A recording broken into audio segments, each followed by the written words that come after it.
Clark Lee snags another pair of commits. Man, he's on a heater. Let's get into it.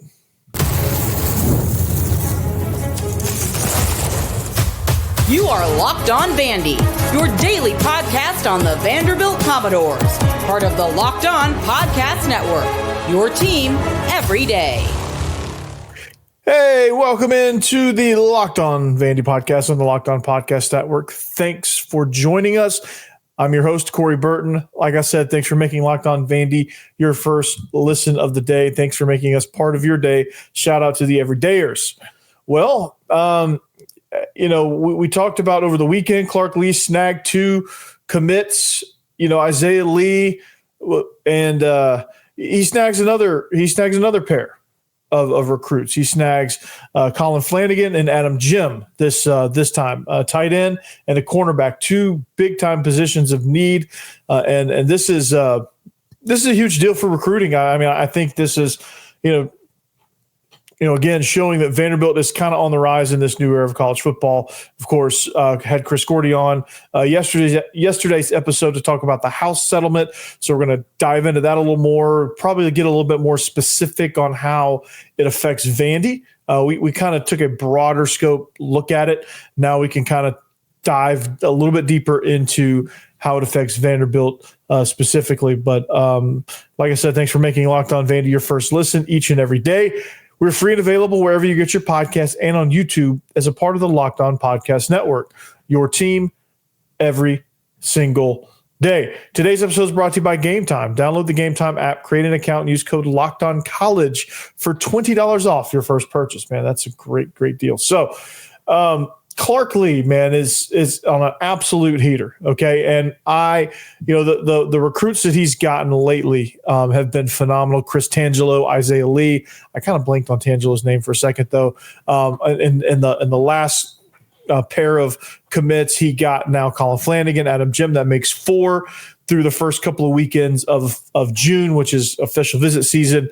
So very, very, very high on what he's doing. I think there's some more on the way, some linemen, some things like that. But I think he's doing a phenomenal job. I think he's starting to build the offensive positions of need a great deal, and I think there's more on the way. But this is an exciting start for him.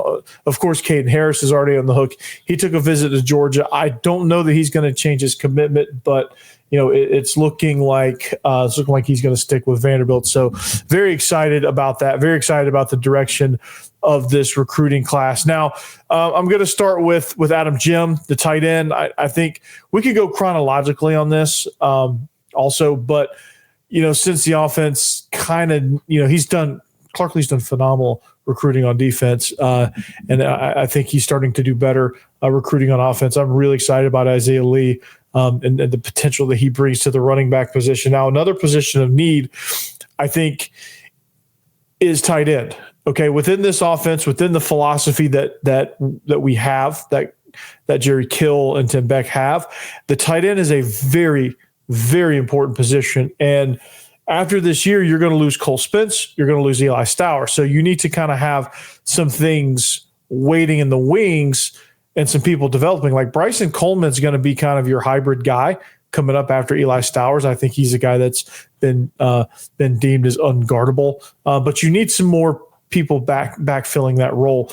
And I think when you get Adam Gehm, that's somebody that I think fills that role quite nicely, that inline tight end. If you want to go 12 personnel, that he's a really good dynamic run blocker, close to being an elite run blocker. If he puts on a little bit more weight, I think if he can play the position at 235, 240 at 6'6", I think that frame really kind of brings things into play. So I really think he can help this offense and potentially come in and be a day one starter, because what I really like about him is that's Collin Flanigan.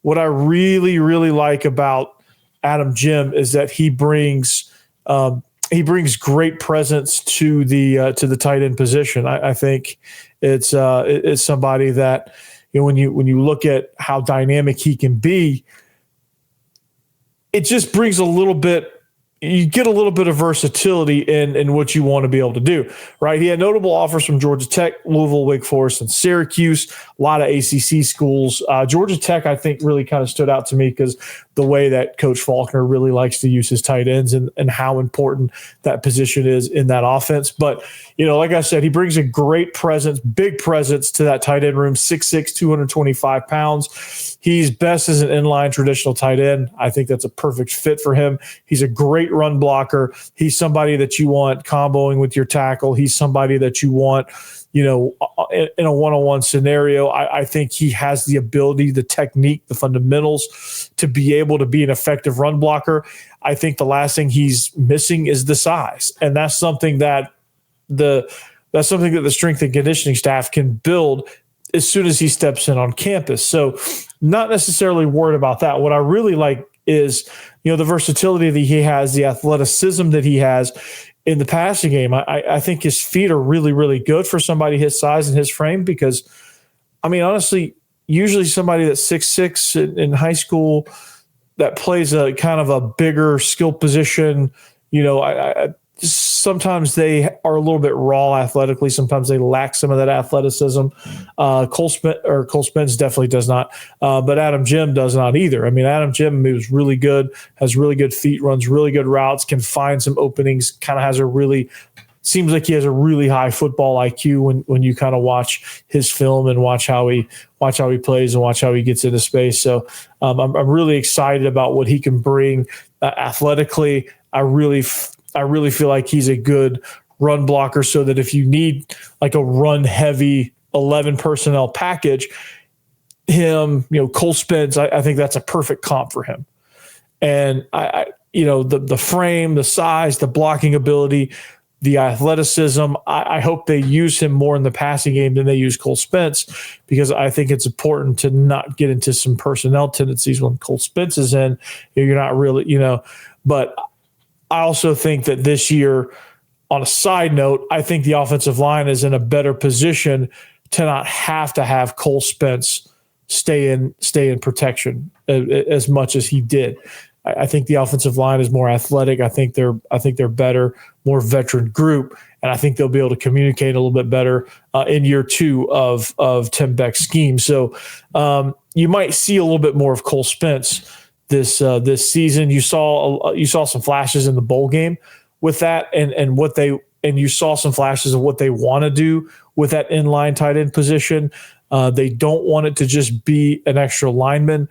In some cases, they may get creative with personnel and have guys in there that are decent enough receivers to be taken seriously, but really are in there to block. I don't know that Cole Spence is necessarily that. I think he ended up being that out of necessity last season, but I don't think that's going to be a permanent thing for him. I don't think that's going to be a thing for Adam Gehm when he comes in because I think you lose a little bit of athleticism from that position if you keep him in the block all the time. So I'm really excited about the possibility that he brings to the table. I think he's a little bit more athletic than Cole Spence, but I think Cole Spence is a little bigger, stronger. So I think those two kind of mesh well, but I still think it's a perfect comp. So I'm really excited about this though. But you're starting to kind of see the identity really play out in recruiting. I think that's the most interesting part about what you're seeing in especially with these last two commits. Like you get a dynamic running back in Isaiah Lee.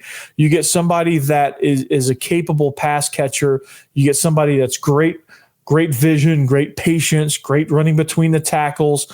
He's kind of a faster, more home run threat version of Cedric Alexander.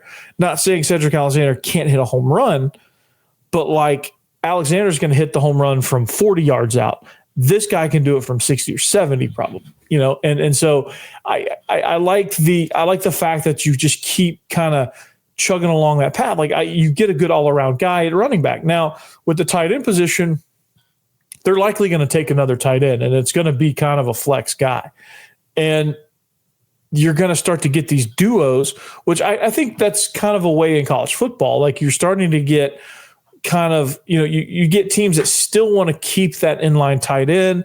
but you're also getting some of these bigger receivers that are flex guys that can move kind of all around, and you're going to kind of personnel it to where you can do some, 11 personnel looks with 12 personnel positions in there and things like that. I think it gives you a little bit of creativity within your offense to be able to have a guy athletically that can line up kind of all over the field. And, not saying that Adam Gehm can't, because he did, and he gives you a devastating presence out there on the perimeter blocking. And I think that's a reason why a lot of people are going to these hybrid 12 personnel type scenarios where it's kind of like 11 and a half personnel because you have a tight end, but he's not really a tight end, but he could play tight end if he wanted to. Like Eli Stowers could line down as a hand in the dirt tight end if you really needed him to, but you're probably not going to because of the athleticism that he possesses. But I really think it's a snapshot of what the identity that Clark Lee wants to establish.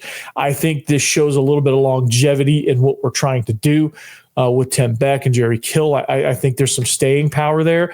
And I really think they're building towards something special on that offensive side of the ball. They're not going to just say, okay, they're not a group that's just going to go group to group and try to kind of flutter their offense around what they have. They're really trying to build a pipeline within these positions to get similar personnel so that when Eli Stowers and Cole Spence leave, you get another duo of guys that come in and play that exact same role. When Cedric Alexander leaves, you get somebody to pop in and play that role. And I imagine they're going to get another running back, probably more of a power guy, which is going to be great, a great fit. You're going to start to get some receivers, it's going to be, you're going to see it kind of develop. And I think the type of receivers are going to continue to pursue. You're going to see that as you go. You're going to see, just what they bring in based on the production of the other guys, right? Like you're going to see what they're going to have a type of, when it comes to receivers. They already have a type when it comes to the other skilled positions. Now you're going to see a type like Jack Elliott. Is Diego Pavia reincarnated? Like they're trying to get and recreate that skill set. So, but I'm really excited about the direction of this program offensively. I really think they're starting to try to figure out. I really start to think they're figuring out, not trying to figure out. I really think they're figuring out their identity. So that makes me very excited for the future of this program. And Clark Lee already does a wonderful job defensively. You can tell with his most recent commits. He's trying to get bigger, taller, longer at the cornerback position, and he's done just that with his latest commit. We'll talk about that one. We'll break him down next. Hey, we're going to break down the killer deals you can get with Game Time. Good Lord, man. There's nothing like the NBA Finals, the intensity, the buzzer beaters, the fans going crazy, especially that Knicks-Pacers series. That rivalry was renewed. But it was great, man. It's the kind of atmosphere you want to experience live. And with this year's matchup in the finals, this year's matchups that happened in this, in the conference finals, they're already delivering, man. And they already delivered, past tense. And if you want in, Game Time makes it fast and easy to get seats, even for the biggest playoff games. Prices on the app actually drop closer to tip-off with killer last-minute deals, panoramic seat views, and no surprise fees. Game Time is a total game changer, right? And I was just on the app looking at, well, honestly, I'm not anywhere near the NBA playoffs, but I was looking at Braves tickets the other day, and man, they had some freaking killer deals and some great sections down low, some zone deals. They were offering 60% off, in some like outfield lower level seats, and it was. You have to jump on. If it wasn't so far away, I probably would have. But, I love that I can see my exact view before I buy, so there's no surprises there. The app makes it insanely simple, and it's 2 taps and I'm done, really. And with Game Time Guarantee, you're getting the best deal. If you find a better price in the same row and section, they'll credit me 110% of the difference. So take the guesswork out of buying tickets with Game Time. Download the Game Time app, create an account, and use code LOCKEDONCollege for $20 off your first purchase. Terms apply. Again, create an account and redeem code LOCKEDONCOLLEGE for $20 off. Download the Game Time app today. Last minute tickets, lowest price, guaranteed.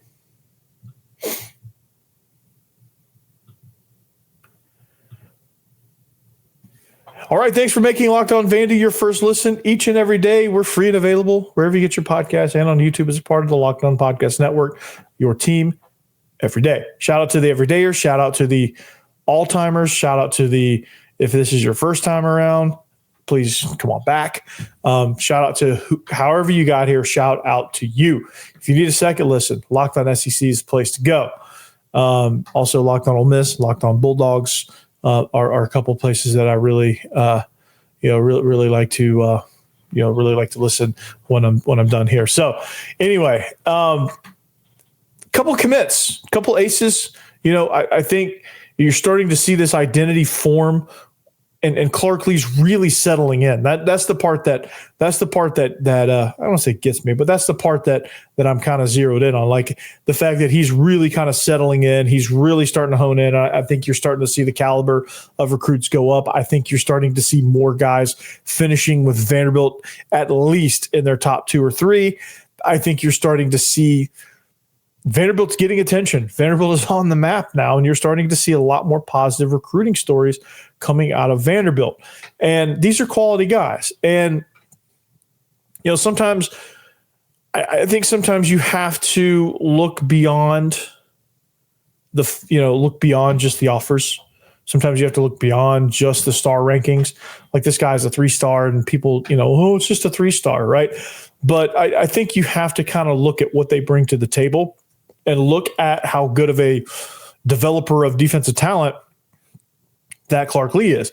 And I think you see more of those guys on the defensive side of the ball where Clark Lea's more apt to take chances on that side of the ball because he knows as the head coach, obviously he knows his neck is out on the line with this, but he knows he can develop those guys, more than the offensive guys. I think that's where you can tell that's his comfort zone. And he's going to take more chances on that side of the ball too. He's going to take more chances on guys with measurables and guys that are kind of committed, have a chip on their shoulder, whatever the case may be. He's going to take more chances on a lot more of those guys and more frequently because he feels like he can develop those guys into studs. And he can, that's his diamond in the rough. Like he can find some potential superstars that have 1 or 2 traits that aren't as good as the others that knock them down when you're comparing a bunch side by side. Like it may knock them down a list, but that's the only thing that's going to knock them down. Like if they have the other intangible qualities, he can put them in a position to where their strengths can shine and their weaknesses won't hurt you. So I think this is the case with Collin Flanigan. I mean, I think if you get into a situation where you're just looking at his offers, you're going to be disappointed. If you look at his star ranking, you're going to be disappointed with that, right? Because you're going to be like, oh, we competed with Tulane. Tulane's a great program, by the way.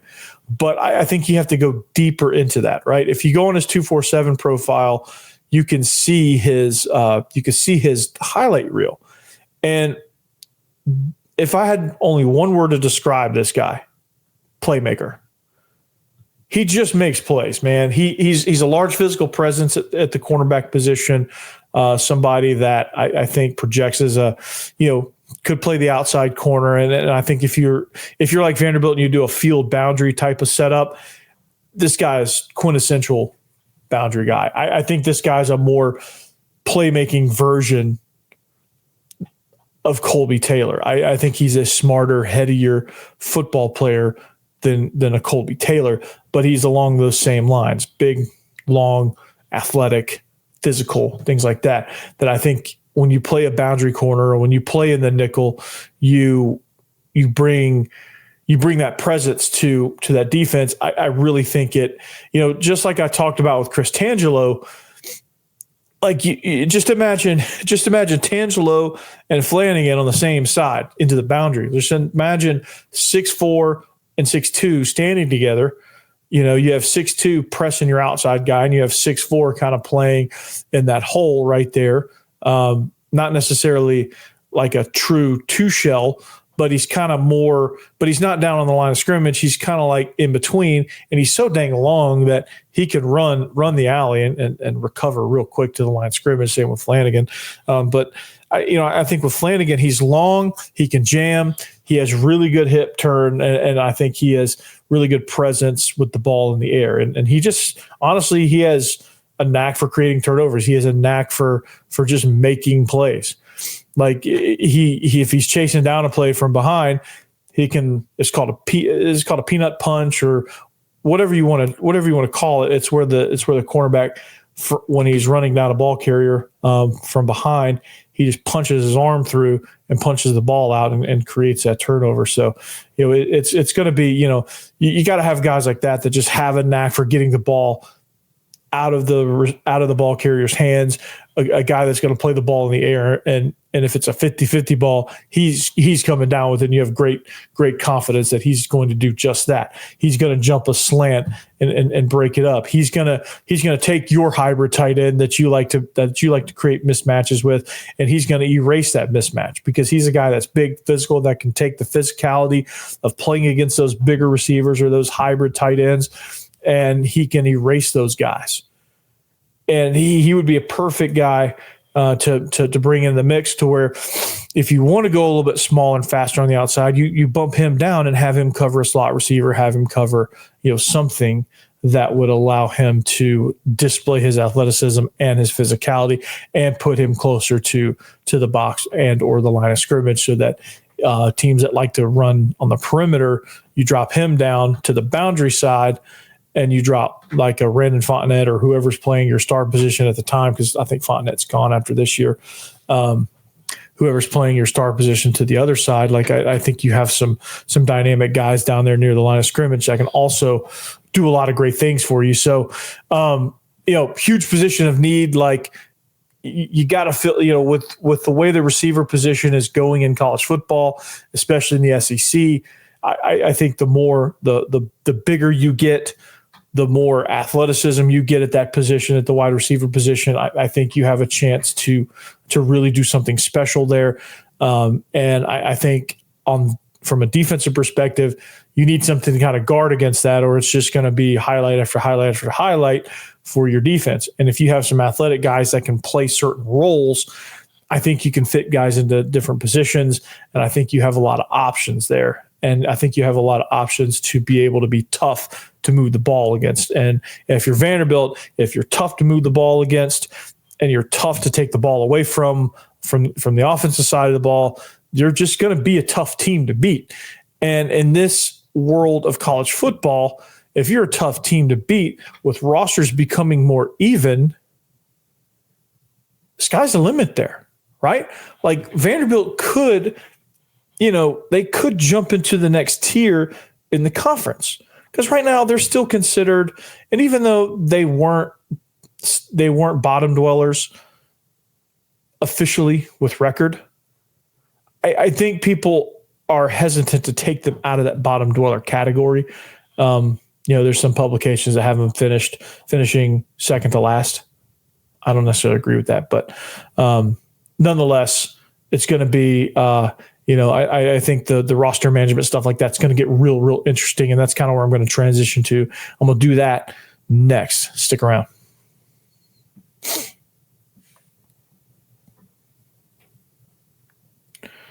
Man, as the great Yogi Berra said, it got late early. And it sure did on this show. Time flies when you're having fun, man. When you're talking about, recruiting and commits and things like that. Like when I first started this show, I got to June and I was just like, thank goodness, I'll have all these lists, because I mean, honestly, with as slow as recruiting was last summer, I was hesitant with things to talk about because it was just kind of slow in recruiting. It's not the case right now. There's a lot of things happening. Obviously, the settlement stuff is happening, but there's a lot of great things happening for Vanderbilt athletics, and I think there's a lot on the table here, and this is going to be something that I think Vanderbilt fans are going to be excited about, because they're going to see right before their eyes, right before everyone's eyes, you're going to see a transformation in Nashville, and it's going to mimic the transformation that the city itself is going through as the city grows. Like I've said all along, Nashville is one of the fastest growing cities in the country, if not the fastest. And I think the university, Vanderbilt University, is going with it. I think they're realizing some things like the rapid growth that's happening in Nashville. I think they realize just how important of a front porch that athletics is. And they're finally starting to see that you can be an elite academic institution and you can be elite athletically. And they're working towards that. They're not elite athletically yet. They're working towards that, though. You can see the wheels in motion. All right. And with this settlement, I think this brings a whole nother thing to Vanderbilt athletics. And, there's a whole lot of dynamics that happen within this HAULS settlement that I think is good for Vanderbilt. Now, the way they're doing NIL is, you have to it has to be fair market deal with the NIL possibility. So I think you're going to have with athletics, not just football, you're going to have a lot of opportunities around Nashville for these athletes to have some good earning potential, because you don't have things in the city of Nashville that's geared only towards football or primarily towards basketball. Like, you have some things that like women's soccer could get involved with, that, with Bridgestone or with the healthcare industry being here, the music industry, like everybody can get in on the music industry kind of stuff. Like, everyone can get in, with the new Titan Stadium, there's going to be things involved there. There's just things popping up all over the city that I think people are going to start to be able to get involved with. And there's going to be a lot of opportunity there. So I think if you're an athlete, you go to Vanderbilt and you're getting elite education. You're going to have opportunities in the field that you want to major in, regardless of what it is. You're going to have opportunities there outside of sports. Then you're going to have potential to come in and, some of the lower revenues, some of the non-revenue sports are going to struggle a little bit, but there's going to be some opportunities there. Like, there's going to be scholarship opportunities there. There's going to be, there's going to be NIL opportunities there. Like, I think if, you get the women's bowling team, you've got like, opportunities with, Pinewood Social and some of the local spots, Hampton Social, things like those type of game environments that are popping up all over the place.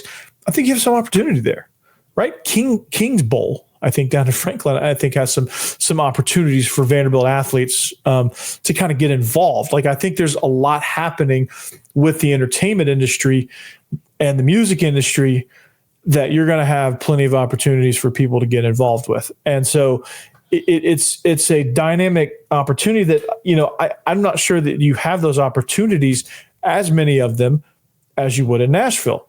And so that, with the NIL stuff alone, I think that brings a great sweetener to the revenue sharing, which, I think if you're on the golf team, you're probably not going to get too many, direct revenue opportunities. But if you're a golfer, shoot, you could load yourself up with logos. That's pretty easy to do. It's like PGA. You just load yourself up with logos, and in the world of streaming, in the world where you can televise everything, you can create a market for all that.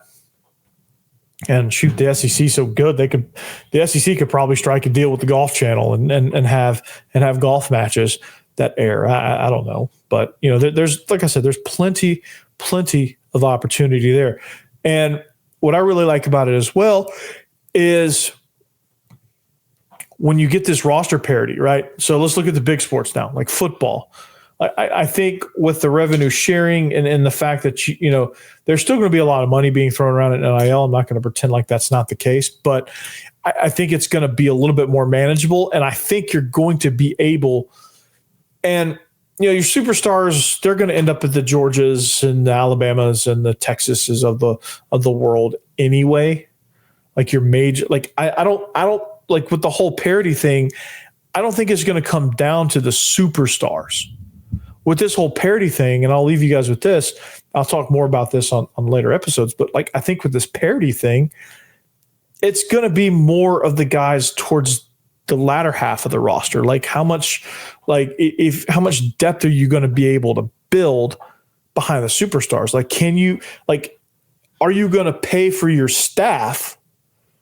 You pay an elite developer, you you pay for elite developers on staff. You pay for a great recruiting department that can get these guys to come. Maybe you don't have to pay top dollar for a quarterback, but you get the next thing, and then you develop them into a star. You scheme your way.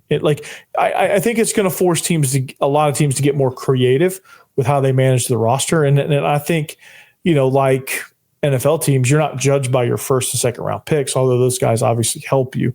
But great teams are often, if you look at big contributors on great teams, not superstars, but big contributors, big role player contributors, those guys usually come in round 4, 5, 6, sometimes even 7, sometimes even undrafted. Like those later round guys are what you look at and judge teams on in the NFL. Like if you have a highly successful team, like Isaiah Pacheco for the Chiefs, 7th round pick, right?